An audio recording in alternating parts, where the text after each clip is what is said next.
नमस्कार साथियों, मेरा नाम जितेंद्र कुमार है और आप लोग देख रहे हैं इंस्पायर एक्सीलेंस इंस्टीट्यूट। चूँकि आज हम लोग एक बहुत महत्वपूर्ण विषय पर चर्चा करने वाले हैं, तो उस विषय का नाम है वायरस या विषाणु। ठीक है, विषाणु जो है वो लैटिन वर्ड वेनम या पॉइजन, लैटिन वर्ड वेनम, ठीक है, लैटिन वर्ड वेनम से बना है, जिसका अर्थ होता है जहर का सीक्रेशन या पॉइजन सीक्रेशन।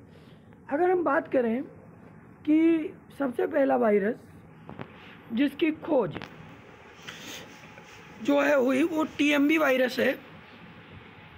इस टीएमबी वायरस को टोबैको मोज़ेक वायरस कहते हैं। इसकी खोज सबसे पहले एक वैज्ञानिक था, टोबैको मोज़ेक वायरस। इसकी खोज जो है सबसे पहले एक वैज्ञानिक था, इवानोव्स्की।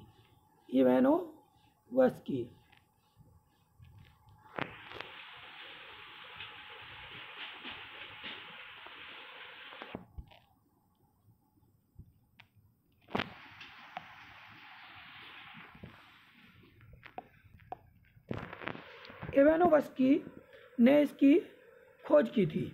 इवानोव्स्की ने इसकी खोज की थी टीएमबी की।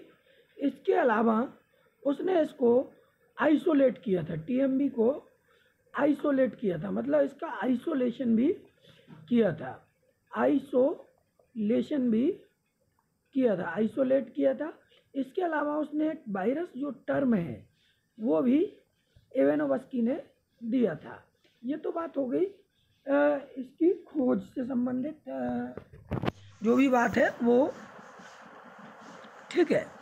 अब अपन बात कर लेते हैं, थोड़ा इसको डिटेल में जानने की कोशिश करते हैं। खाली मतलब देख लेते हैं पेज, उस पर लिख करके अपन इसको बताने का प्रयास करेंगे, क्योंकि ये जो है टीएमबी, टोबैको मोज़ेक वायरस, ठीक है, इसकी डिस्कवरी आइसोलेशन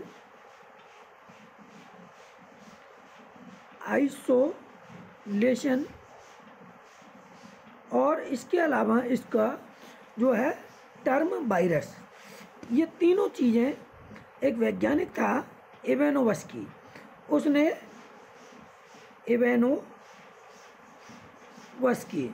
उसने दिया था। ठीक है, इतना काम वायरस पे इवानोव्स्की ने किया।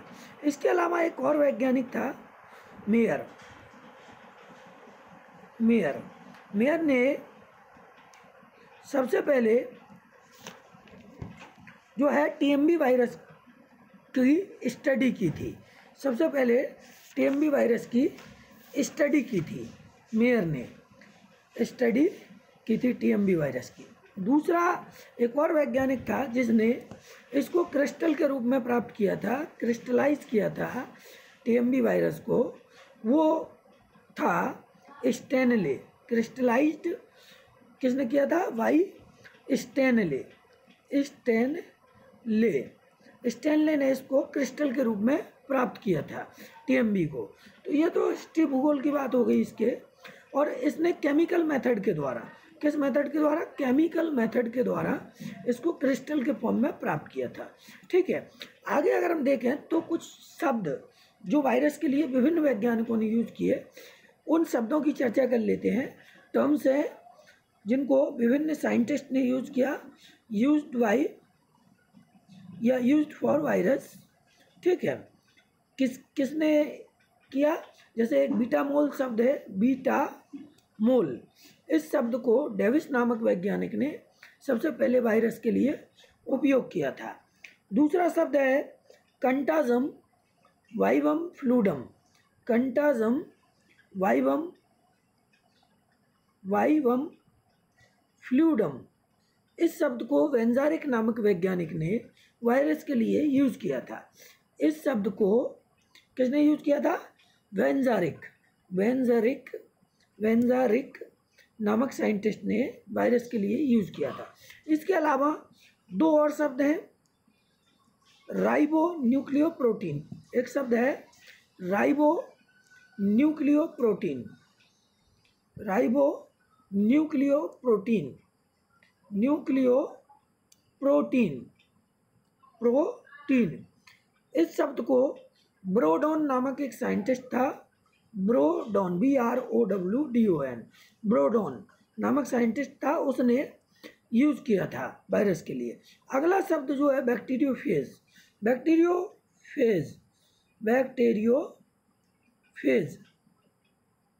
इस शब्द का यूज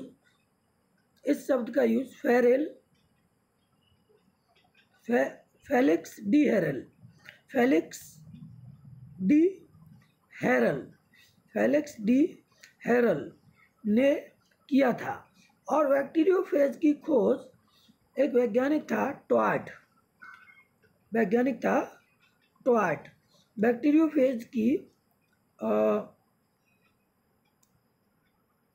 बैक्टीरियोफेज थोड़ा हल्का सा लिख लेते हैं, वहाँ बड़ा लिख गया था। Bacteriophage, bacteriophage are the virus which infected to bacteria,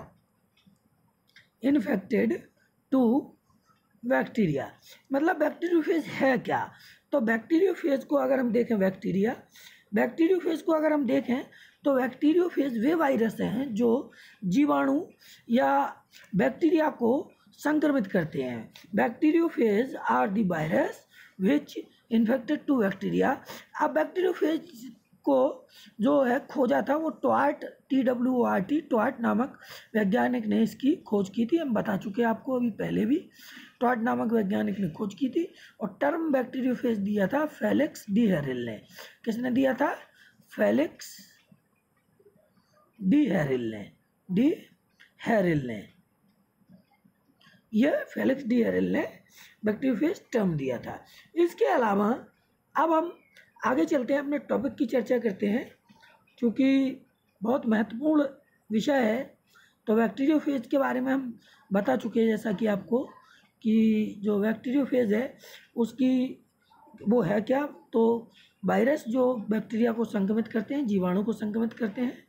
bacteriophage जो टर्म दिया वो फेलिक्स डी हेरल ने दिया, और उनकी खोज बैक्टीरियोफेज की ट्वार्ट नामक वैज्ञानिक ने की।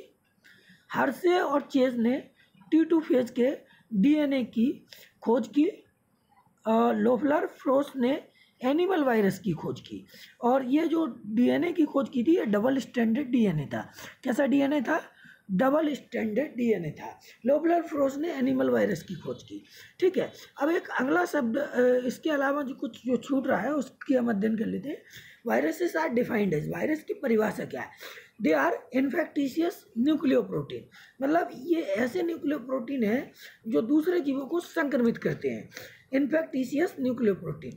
RNA of TMB discovered by Gierer and Schramm, मतलब RNA की, TMB के RNA की खोज किसने की थी?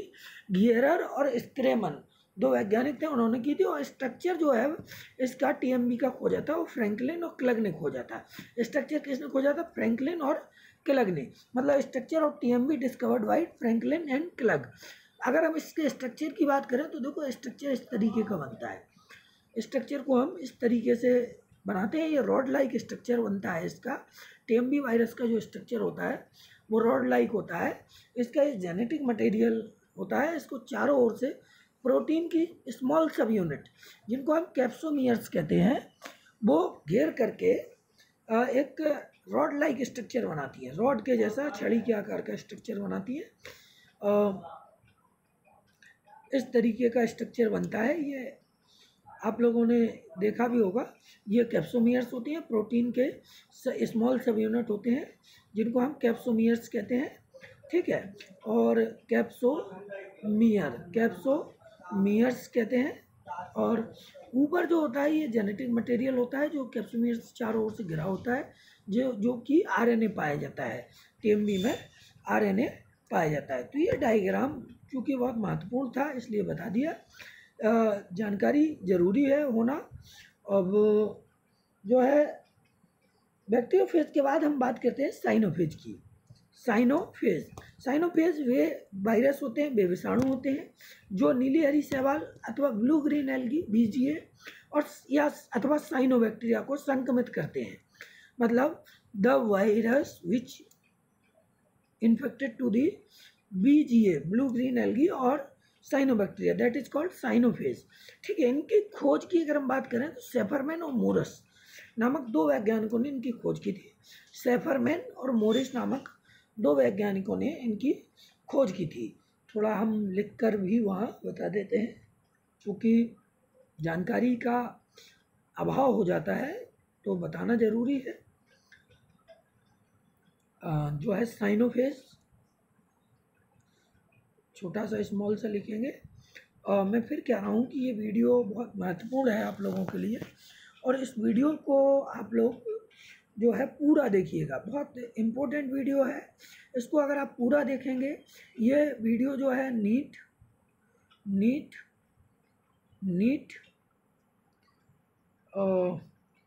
पीजीटी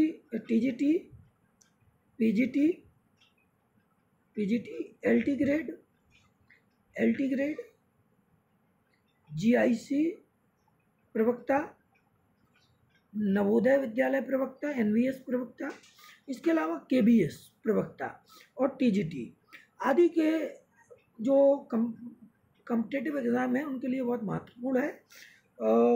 डिस्प्ले थोड़ा गड़बड़ हो गया, इसको सीधा कर लेते हैं। इसके लिए बहुत महत्वपूर्ण है तो इसको पूरा देखिएगा और वीडियो को स्किप मत कीजिएगा। वीडियो अगर आप लोग पूरा देखेंगे तो ज़्यादा से ज़्यादा नॉलेज गेन कर सकेंगे।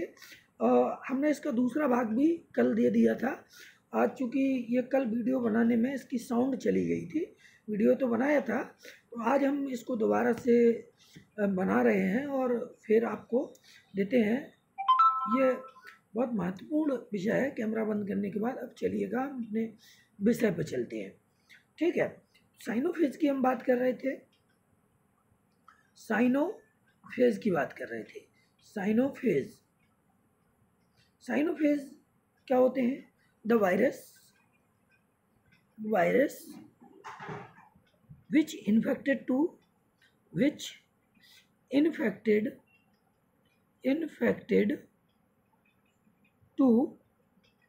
बीजीए ब्लू ग्रीन एल्गी नीली हरी शैवाल और साइनोबैक्टीरिया।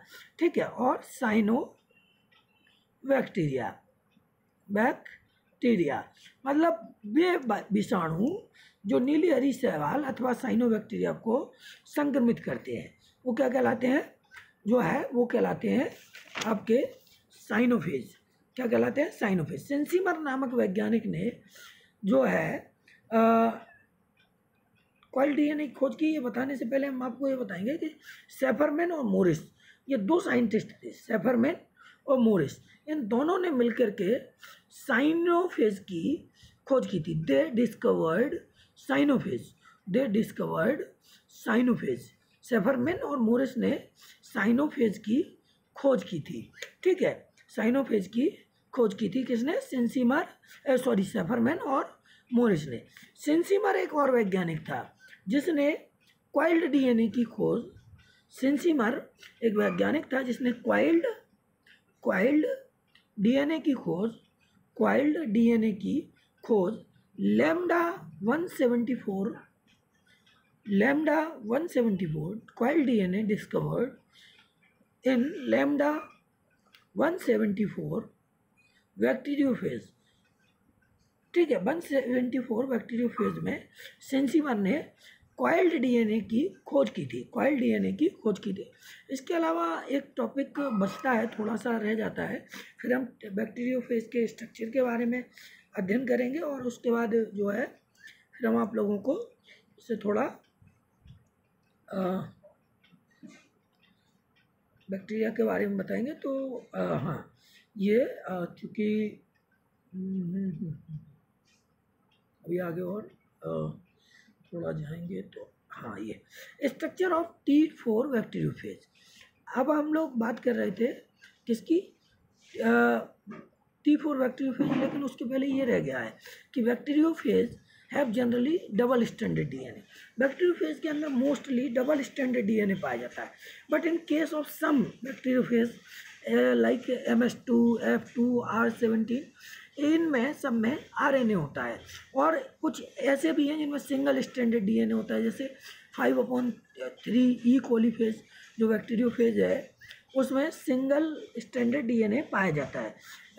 और बाकी जो एक्सेप्शन है अब बाद है, जैसे MS2, F2, R17, इनमें RNA पाया जाता है, डीएनए नहीं पाया जाता है। जबकि अधिकांशतः जो बैक्टीरियोफेज है उनके अंदर डबल स्टैंडर्ड डीएनए पाया जाता है। अब हम स्ट्रक्चर की बात करें, T4 बैक्टीरियोफेज के स्ट्रक्चर की, तो इनका जो स्ट्रक्चर है वो टेडपोल लाइक स्ट्रक्चर होता है। ये जो हम बना रहे हैं इसको आप देखिएगा, ये टेडपोल लाइक स्ट्रक्चर, ये हेड होता है इनका, जो एक छोटे से स्ट्रक्चर कॉलर से टेल से जुड़ा होता है, और टेल का दूसरा एंड जा करके टेल फाइबर्स या टेल पिन्स बनाता है, जो संख्या में 6 होते हैं।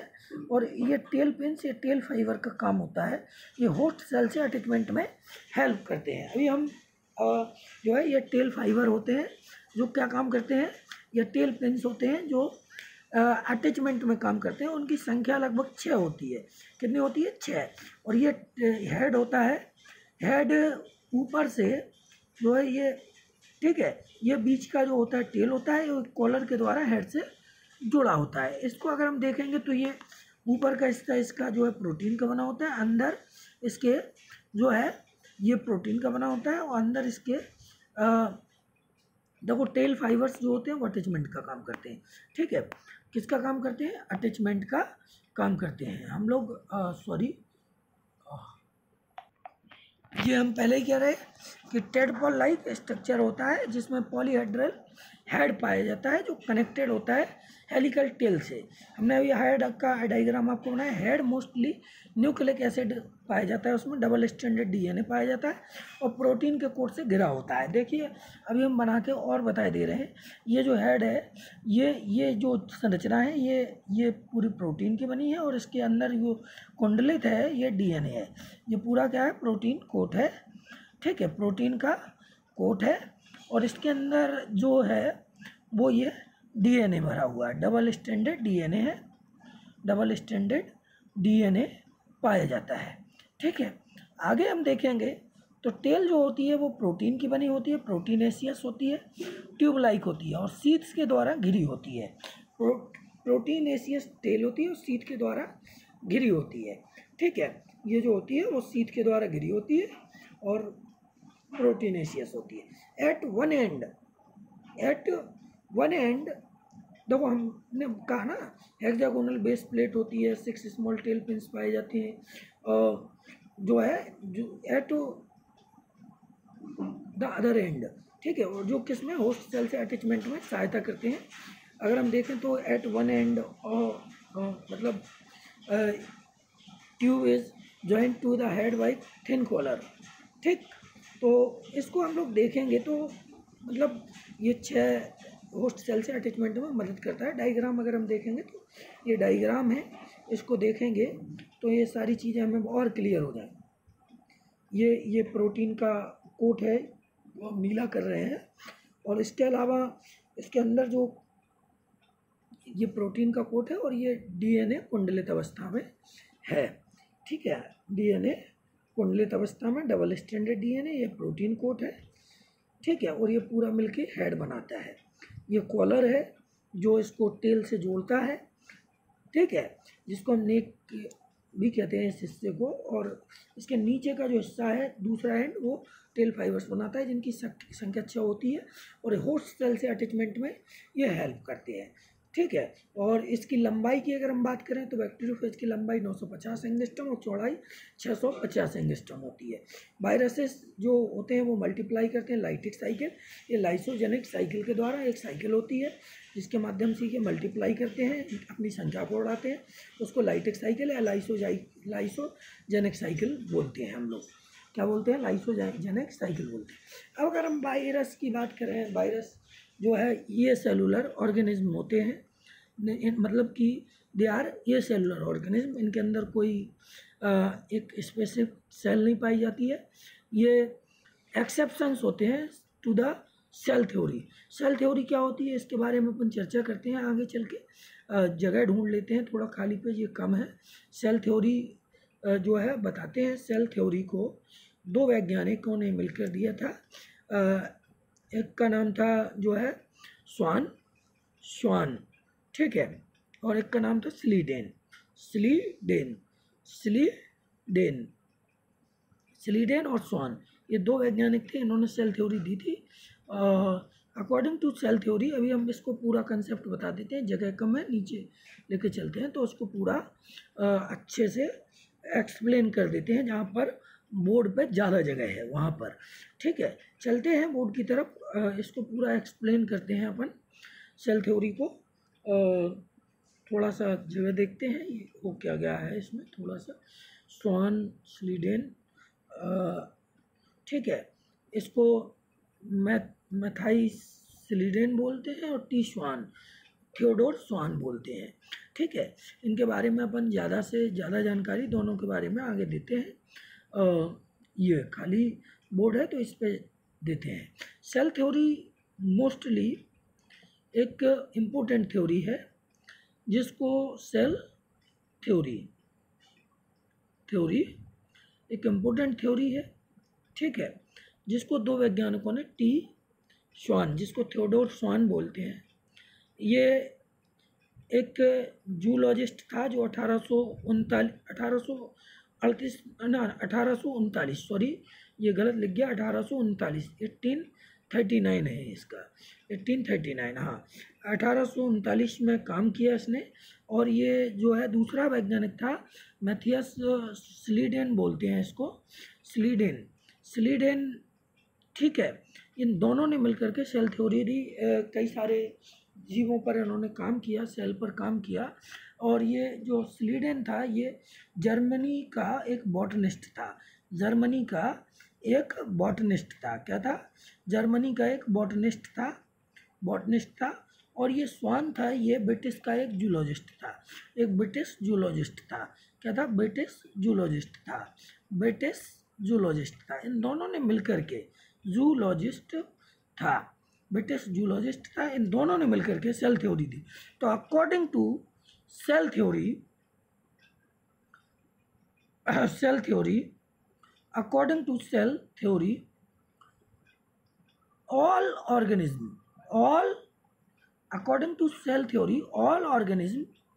all organisms are made up of cell।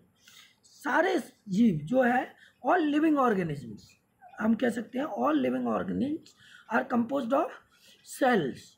पहले पॉइंट में हम लिखेंगे कि ऑल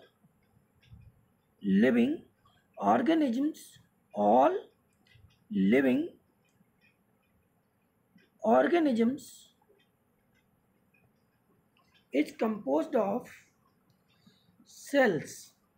मतलब जितने भी सजीव जीव हैं वो सभी कोशिका से मिलकर बने होते हैं। दूसरी कि all cells are arise from pre existing cells, मतलब जो सभी कोशिकाएं हैं वो पहले से उपस्थित कोशिकाओं से बनती हैं।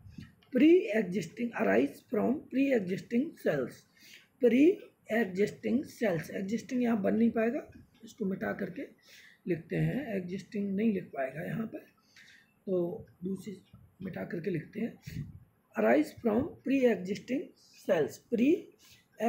सेल्स, मतलब कि जो सभी कोशिकाएं हैं वो पुरानी कोशिकाओं से बनी होती हैं, निकली होती हैं। ठीक है, पुरानी कोशिकाओं से निकली होती हैं, ये दूसरी थ्योरी है। उसके बाद एक और साइंटिस्ट आया, आर विरचोव,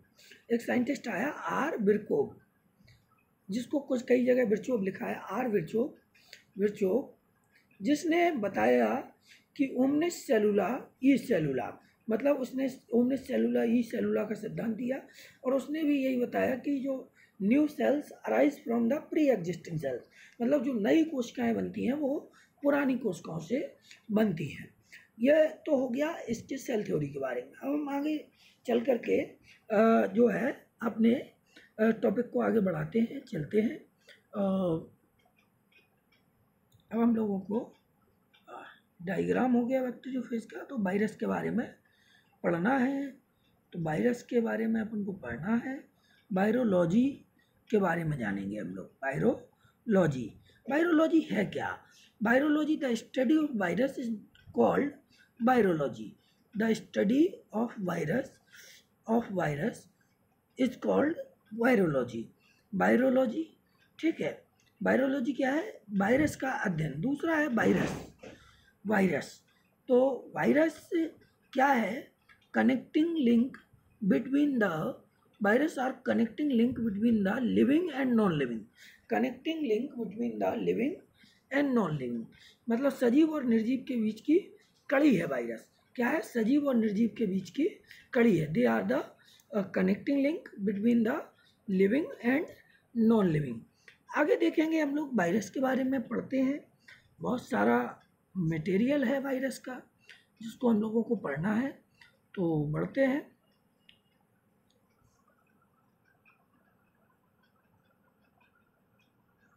they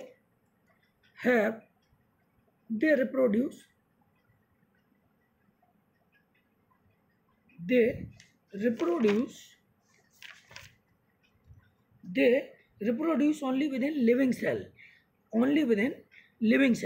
मतलब कि ये केवल सजीव कोशिका के अंदर ही रिप्रोड्यूस करते हैं, अपनी संख्या को बढ़ाते हैं। They reproduce within living cell या लिविंग होस्ट सेल, ठीक है। सिर्फ ये जीवित सजीव कोशिका के अंदर ही मल्टीप्लाई कर सकते हैं, रिप्रोड्यूस कर सकते हैं। They are obligate intracellular parasite. They are obligate intracellular parasite, मतलब कि they can live inside the living host only. They are obligate intracellular parasite, मतलब they can live inside the living host only. अब हम आगे इसके पढ़ लेते हैं। दे, इनके फीचर्स के बारे में पढ़ते हैं, स्पेशल फीचर्स के बारे में पढ़ते हैं। तो आगे देखेंगे कि they have either RNA or DNA। they have either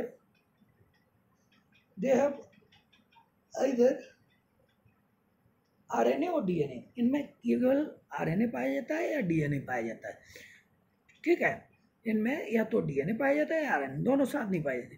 plant virus mostly RNA के बने होते हैं।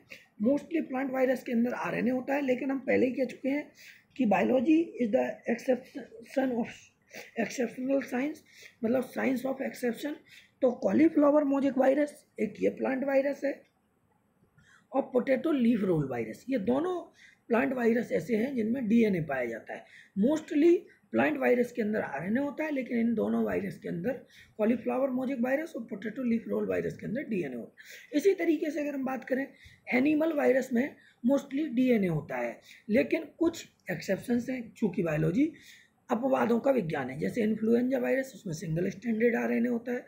रॉस सार्कोमा वायरस, उसमें भी सिंगल स्टैंडर्ड RNA होता है। एड्स या HIV वायरस में भी सिंगल स्टैंडर्ड RNA होता है, ठीक है। इसी तरह पोलियो वायरस में भी सिंगल स्टैंडर्ड RNA होता है। रियो वायरस में डबल स्टैंडर्ड RNA होता है। ये क्वेश्चन जो है PGT 2021 के एग्ज़ाम में आया, रियो वायरस का बहुत इंपॉर्टेंट है। डबल स्टैंडर्ड RNA पाया जाता है, ये PGT 2021 के एग्ज़ाम में जो है क्वेश्चन आया है, और बहुत महत्वपूर्ण क्वेश्चन है। इसको आप लोग हल्के में ना लें, बहुत अच्छा क्वेश्चन है, इसको पढ़ने की कोशिश करें, ठीक है। इसी तरह हम सिंगल स्टैंडर्ड RNA वायरस में एक जो है एंजाइम पाया जाता है, जिसको हम लोग कहते हैं रिवर्स ट्रांसक्रिप्शन। साथियों, ये वीडियो मैं फिर कह रहा हूँ कि NEET, NET, PGT, LT grade, GIC प्रवक्ता आदि बहुत सारे एग्जाम के लिए बहुत महत्वपूर्ण है। तो इसको हम लोग देखते हैं। रियो वायरस के अंदर डबल स्टैंडर्ड RNA पाया जाता है। सिंगल स्टैंडर्ड RNA वायरस के अंदर एक एंजाइम होता है जिसको रिवर्स ट्रांसक्रिप्टेज एंजाइम कहते हैं। चूँकि हम लोगों ने मॉलिकुलर बायोलॉजी पढ़ी है, तो मॉलिकुलर बायोलॉजी में हम लोगों ने देखा होगा, मॉलिकुलर बायोलॉजी जब पढ़ी होगी, सेंट्रल डोग्मा ऑफ लाइफ पढ़ा होगा हम लोगों ने, तो उसमें हम लोग देखते हैं कि DNA एक प्रोसेस के थ्रू RNA में बदलता है। उस प्रोसेस को हम लोग ट्रांसक्रिप्शन कहते हैं। उस प्रोसेस को हम लोग क्या कहते हैं? ट्रांसक्रिप्शन कहते हैं। उस प्रोसेस को हम लोग ट्रांसक्रिप्शन कहते हैं। क्या कहते हैं? उस प्रोसेस को हम लोग ट्रांसक्रिप्शन कहते हैं। Transcription, the process by which DNA converted to RNA, that is called transcription. Transcription कहते हैं, लिखते नहीं बन रहा है, ट्रांसक्रिप्शन।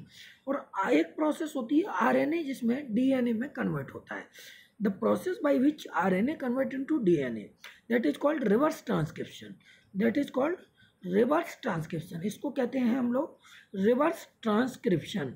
क्या कहते हैं? Reverse transcription. क्या कहते हैं? Reverse transcription, the process by which RNA convert into DNA।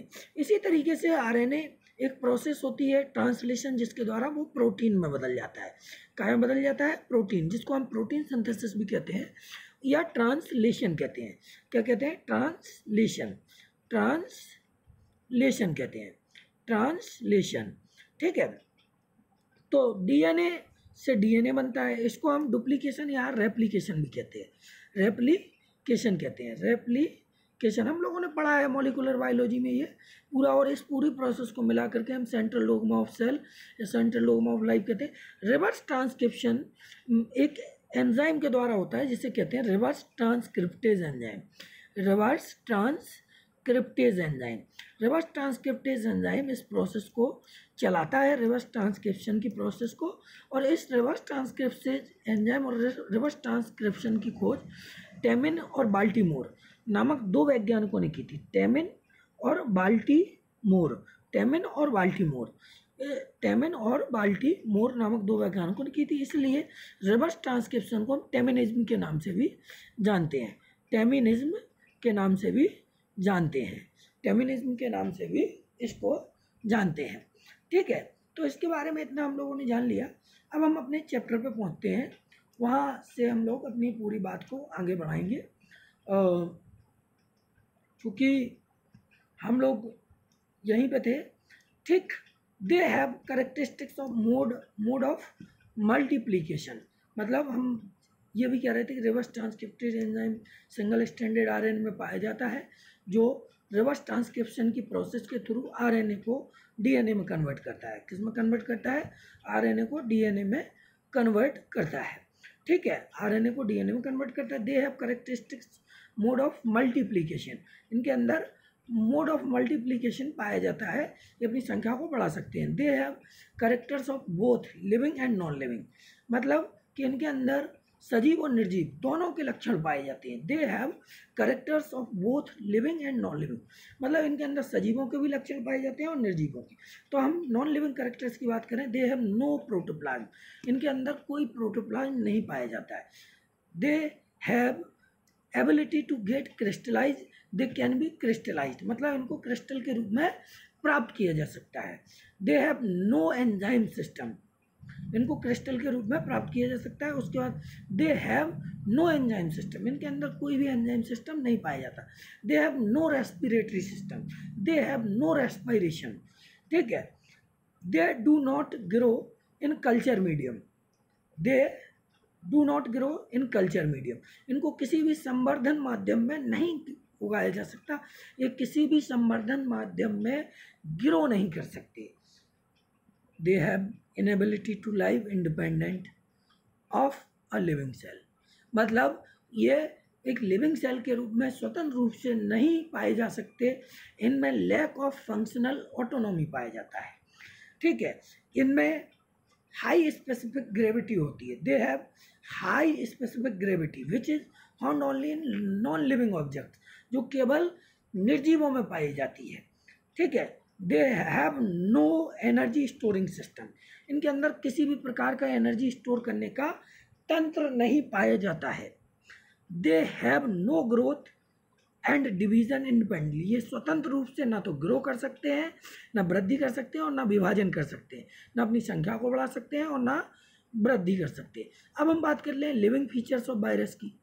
They contain nucleic acid, मतलब इनमें DNA या RNA में से कोई एक पाया जाता है। दे कंटेन आइदर DNA और RNA, they contain either DNA और आरएनए, या तो इनमें डीएनए पाया जाएगा या आरएनए, दोनों साथ नहीं पाए।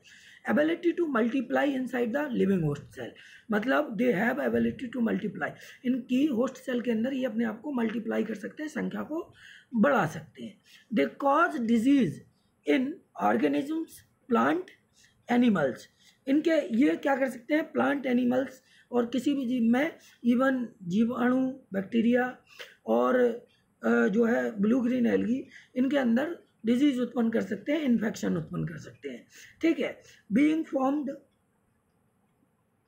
फॉर्म्ड ऑर्गेनिक मैक्रोमोलिक्यूल्स, ठीक, बीइंग फॉर्म्ड ऑर्गेनिक मैक्रोमोलिक्यूल्स, ये जो है मैक्रोमोलिक्यूल्स के रूप में भी प्राप्त करे जा सकते हैं। अक्रेंस ऑफ म्यूटेशन, चूंकि इनके अंदर डीएनए और आरएनए जेनेटिक मटेरियल के रूप में पाया जाता है, और डीएनए और आरएनए में म्यूटेशन हो सकता है। म्यूटेशन है क्या, sudden change, mutation sudden change in genetic material, sudden change in genetic material या न्यूक्लिक एसिड, ठीक है, तो उसको हम म्यूटेशन, तो म्यूटेशन भी इनमें पाया जाता है चूंकि डीएनए आरएनए होता है। Occurrence of certain enzyme like neuraminidase, transcriptase, lysozyme, इस तरीके के कुछ एंजाइम्स भी पाए जाते हैं, लेकिन कोई प्रॉपर एंजाइम सिस्टम नहीं होता। होस्ट स्पेसिफिसिटी, मतलब ये एक वायरस किसी एक स्पेशल होस्ट के अंदर ही पाया जा सकता है। Viruses can be killed by autoclaving and ultraviolet rays, virus को हम ऑटोक्लेविंग और अल्ट्रावायलेट रेज के द्वारा मार सकते हैं, लेकिन हमने इसके पहले एक वीडियो डाला है, इसका सेकंड पार्ट, उसमें हमने कुछ छोटे ऑर्गेनिज्म के बारे में बताया। उनमें एक ऑर्गेनिज्म ऐसा है जो ऑटोक्लेविंग और अल्ट्रावायलेट रेज के प्रति रेजिस्टेंट होता है, उसके द्वारा उसको नहीं मारा जा सकता। तो इसका आंसर आप हमें इसमें कमेंट बॉक्स में देंगे, आंसर किस में देंगे, कमेंट बॉक्स में देंगे। ठीक है, अब हम वायरस के शेप की बात कर लेते हैं। वायरस के शेप की बात करेंगे तो वायरस डिफरेंट शेप के होते हैं, वायरस डिफरेंट शेप के होते हैं, वायरस जो होते हैं वो डिफरेंट शेप के होते हैं, like brick shape, round, rod, tadpole. अगर हम देखेंगे तो विभिन्न तरह के डिफरेंट शेप के वायरस होते हैं, जैसे कि डिफरेंट शेप के होते हैं, जैसे कि brick shape, round shape, rod, tadpole. जैसे हम बात करें तो ब्रिक शेप्ड ये डिफरेंट तरह के होते हैं। Brick shape small pox virus होता है, स्मॉल पॉक्स वायरस जिसको हम माता कहते हैं बुंदेलखंड में, मतलब चिकन पॉक्स, उसका वायरस जो होता है वो ईंट के आकार का होता है, ब्रिक शेप्ड होता है, ईंट के आकार का होता है। ठीक है, इसी तरीके से राउंड शेप गोला आकार का influenza, myxo virus, polio virus, HIV या एड्स वायरस, ये कैसे होते हैं, ये गोल आकार के होते हैं, राउंड शेप होते हैं, राउंड शेप होते हैं। ठीक है, रॉड शेप TMB वायरस, इसका स्ट्रक्चर अभी हमने आपको बता ही दिया बना के। टेडपोल शेप बैक्टीरियोफेज, इसके बारे में भी बता चुके हैं। अब हम साइज़ की बात करें तो TMB का जो साइज़ है वो 300 माइक्रोन लंबा और 15 से 18 माइक्रोमीटर डायमीटर। स्मॉलेस्ट वायरस की बात करें तो F2 बैक्टीरियोफेज होता है, जिसको हम फेस स्पॉट वायरस भी कहते हैं। फिर longest virus citrus Teja virus होता है। लार्जेस्ट वायरस की बात करें LFT वायरस, जो 250 माइक्रोन का होता है, सबसे बड़ा वायरस होता है। ठीक है, अगर हम स्ट्रक्चर की बात कर लेते हैं आगे, तो वायरस का स्ट्रक्चर मोस्टली 3 चीज़ों से बना होता है, एनवेलप, कैप्सिड और न्यूक्लियोइड। उसमें 3 कंपोनेंट्स होते हैं, एनवेलप होता है, कैप्सिड होता है और न्यूक्लियोइड होता है। एनवेलप, ठीक है, एनवेलप जो होता है कैप्सिड होता है, न्यूक्लियोइड होता है, एनवेलप होता है, कैप्सिड होता है और न्यूक्लियोइड होता है। एनवेलप जो होता है आउटर थिन लूज कवरिंग होती है, जो है प्रोटीन की बनी होती है, लिपिड की और कार्बोहाइड्रेट की। अगर हम देखें तो होस्ट के तरफ, जैसे सपोज करिएगा ये होस्ट है और ये वायरस है, तो होस्ट के तरफ ये लिपिड और कार्बोहाइड्रेट की बनी होगी एनवेलप, और वायरस की तरफ ये जो है प्रोटीन की बनी होगी। एनवेलप पाया भी जा सकता है और नहीं भी पाया जा सकता, मे बी प्रेजेंट और मे नॉट बी प्रेजेंट। ठीक है, it is present in herpes virus और HIV वायरस। कैप्सिड की बात करें तो आउटर प्रोटीन कोट होता है जो छोटी स्मॉल सब यूनिट का बना होता है जिनको कैप्सोमियर कहते हैं। हमने अभी TMB वायरस में आपको बताया था इसका स्ट्रक्चर को बना के। और ये मोस्टली न्यूक्लिक एसिड या जेनेटिक मटेरियल यानी कि DNA RNA को प्रोटेक्ट करता है, DNA और RNA को प्रोटेक्ट करता है, प्रोटेक्शन करता है। ठीक है, न्यूक्लियोइड में हम बता ही चुके हैं आप लोगों को कि आइदर DNA पाया जाता है और आइदर RNA पाया जाता है, या तो DNA पाया जाएगा या RNA पाया जाएगा। DNA जो होगा वो कंटेनिंग वायरस होंगे, उनको डीऑक्सी वायरस बोलते हैं। इनमें डबल स्टैंडर्ड DNA वायरस होते हैं, सिंगल स्टैंडर्ड DNA वायरस होते हैं। मोस्टली ये एनिमल वायरस होते हैं। डीऑक्सी वायरस जो होते हैं इनमें डबल स्टैंडर्ड DNA वायरस होते हैं। पॉक्स वायरस है, जैसे cauliflower mosaic virus plant virus है, ये एक्सेप्शन है। हर्पीज वायरस है, ठीक है, ये एक्सेप्शन है, प्लांट वायरस है। सिंगल स्टैंडर्ड DNA वायरस में कोलीफेज, लैम्डा 174, M13 फेज, ये सब वायरस होते हैं। इसी तरीके से RNA कंटेनिंग वायरस होते हैं जिनको राइबो वायरस कहते हैं। मोस्टली ये प्लांट वायरस होते हैं, ये मोस्टली प्लांट वायरस होते हैं। इनमें भी डबल स्टैंडर्ड RNA और सिंगल स्टैंडर्ड RNA वायरस होते हैं। रियो वायरस, बॉर्न tumour virus, rice dwarf virus, डियो वायरस। ये देखो TGT 2016 में भी ये एग्ज़ाम में आया था, इसको ध्यान रखिएगा, ये मोस्टली बहुत इम्पोर्टेंट है। Rice dwarf virus, single standard RNA virus, ठीक है। तो ये जो है मोस्टली प्लांट वायरस होते हैं, हम पहले ही बता चुके हैं। RNA containing virus, single standard RNA virus, TMB virus, retro virus, influenza virus, foot and mouth, ये एनिमल वायरस की डिजीज़ भी है, इसमें कुछ एक्सेप्शन है। तो साथियों ये वीडियो बहुत महत्वपूर्ण है, इसमें कुछ और रह गया हो उससे, जैसे प्लांट वायरस को फाइटोफेजनी बोलते हैं, सिंगल स्टैंडर्ड RNA वायरस होता है। एनिमल वायरस को ज़ूफेजनी बोलते हैं, single standard, double standard RNA और डबल स्टैंडर्ड DNA वायरस होते हैं। बैक्टीरियोफेज की बात करें तो बैक्टीरियोफेज, डबल स्टैंडर्ड। तो साथियों ये बहुत महत्वपूर्ण वीडियो है, इसको हम लोग जो है, मैं पहले कह रहा हूँ कि ये नीट TGT PGT की दृष्टि से, KVS NBS की दृष्टि से बहुत महत्वपूर्ण वीडियो है। इसको अधिक से अधिक शेयर करें वीडियो को, और चैनल पहली बार आए हैं तो चैनल को सब्सक्राइब करें। Thank you for watching this video.